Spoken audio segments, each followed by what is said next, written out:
So, ముందుగా మా art director గారిని రవిబాబు గారు ప్లీజ్ రండి. Please speak.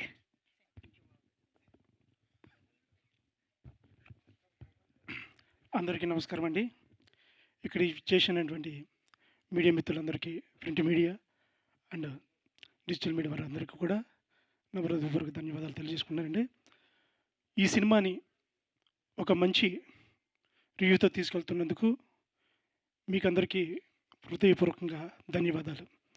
ఈ సినిమా మంచి సక్సెస్కి వెళ్ళడానికి దర్శక నిర్మాతలు చాలా కష్టపడ్డారు.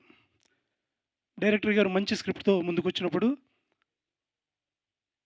ప్రొడ్యూసర్ గారు ఓకే అని గ్రీన్ సిగ్నల్ ఇచ్చి ముందుకు తీసుకెళ్లారు. దాంతోపాటు కెమెరామెన్ సతీష్ గారు, ఇందులో నటించినటువంటి కచ్చడన్న, ఇషిక, ఆశిని, సంధ్య వీరందరూ కూడా చాలా బాగా చేశారు. రాయిన్స్ హీరో గారు, వీళ్ళ కోసం తర్వాత మాట్లాడతా. ఎందుకంటే హీరో గారు అయితే ఇందులో ఎక్కడ కూడా కొత్తవాడిగా కనబడలేదు. ఒక సీనియర్ నటుడిగా మన తెలుగు ఇండస్ట్రీకి ఒక మంచి పవర్ స్టార్ వచ్చాడు. అందుచేత చాలా సంతోషంగా ఉంది. ఈ సినిమా మీరందరూ సక్సెస్ చేసినందుకు, మమ్మల్ని ఈ స్టేజ్ మీద ఒక సక్సెస్ మీట్లో నిలిపినందుకు ధన్యవాదాలు. ఇందులో నటించిన వెన్నెలకిషోర్ గారికి, విటి గణేష్ గారికి, సప్తగిరానికి, అందరికీ ఆల్ టెక్నీషియన్స్ పనిచేసిన వాళ్ళందరికీ కూడా ధన్యవాదాలు తెలియజేసుకుంటూ సెలవు తీసుకున్నాను. థ్యాంక్ యూ అండి. రాయించ గురించి సెపరేట్గా చెప్తానన్నారు కదా. Sorry, thank you.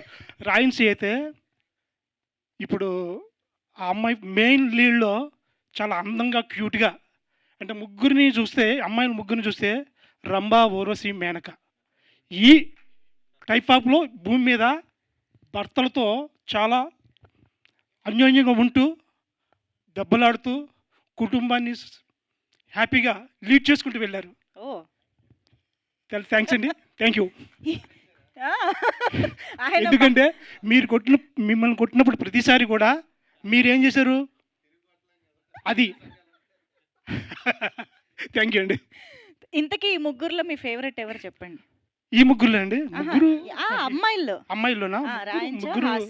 ముగ్గురు అలా కుదరదు. లేదు, ఎవరో ఒకళ్ళ పేరే చెప్పాలి.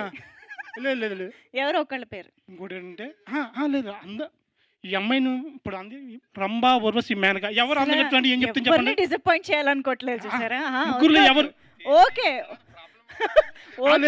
ఓకే మాకు డైరెక్టర్గా నాకు, ఎందుకంటే నాతో చాలా ఫ్రెండ్లీగా, అందరూ కూడా చాలా ఫ్రెండ్లీగా జర్నీ చేశారండి. చాలా థ్యాంక్స్ అండి. థ్యాంక్ యూ అండి. Thank you so much.